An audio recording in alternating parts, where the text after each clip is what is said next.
ከረጅም ጊዜ በፊት በሁለት ሰራዊቶች መካከል ታላቅ ጦርነት ተደረገ።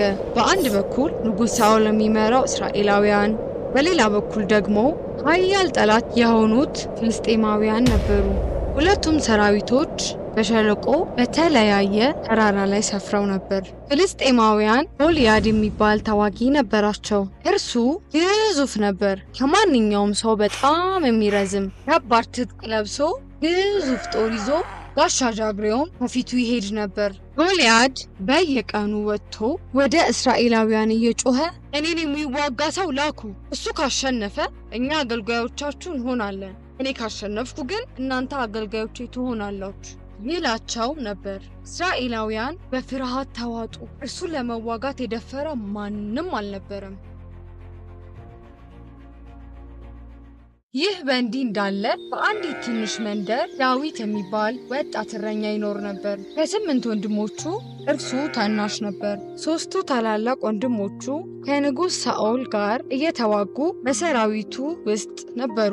አንድ ቀን የዳዊት አባት እሴይ ለወንድሞቹ ምግብ እንዲወስድላቸው ጠየቀው። ዳዊት ወደ ጦር ሜዳ ሲደርስ የጎልያድን ተማጽኖ ሰማ። ሁሉም ሰው ምን ያህል እንደፈራ አየ።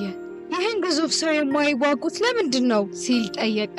ወታደሮቹ ጎልያድን ያሸነፈውን ንጉሥ እንደሚሸልመው ነገሩት። ነገር ግን ጎልያድ በጣም ጠንካራም እንደሆነ ነገሩት። ዳዊት ግን አልፈራም። በጎቼን ለመጠበቅ አንበሶችንና ድቦችን ተዋግቻለሁ ሲል ለንጉሥ ሳኦል ነገረው። እግዚአብሔር በዚያን ጊዜ ረድቶኛል፣ አሁንም ይረዳኛል አለው። ሳኦል የራሱን ትጥቅ ለዳዊት ሊሰጠው ሞከረ፣ ነገር ግን በጣም ትልቅና ከባድ ነበር።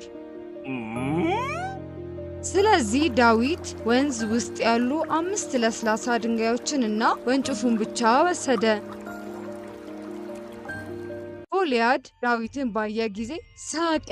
በዱላ ትመጣብኝ ዘንድ ውሻ መሰልኩህን እያለ አፌዘበት። ዳዊት ግን አንተ በሰይፍና በጦር ትመጣለህ፣ እኔ ግን በእግዚአብሔር ስም እመጣብሃለሁ አለው። ዳዊት ወደ ጎልያድ ሮጠ፣ ድንጋይ ወሰደ፣ በሙሉ ኃይሉ ወነጨፈው። ድንጋዩ በአየር ላይ በረረና ጎልያድን ግንባሩ ላይ በትክክል መታው። ግዙፉ ሰው በታላቅ ድምፅ መሬት ላይ ወደቀ። እስራኤላውያን በደስታ ጮሁ፣ ፍልስጤማውያን በፍርሃት ሸሹ።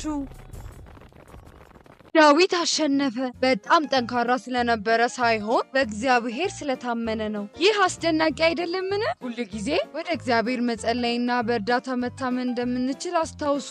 የዛሬው የመጽሐፍ ቅዱስ ታሪክ ስለሰማችሁ እናመሰግናለን። በሚቀጥለው እስክንገናኝ ደህና ሁኑ ልጆች።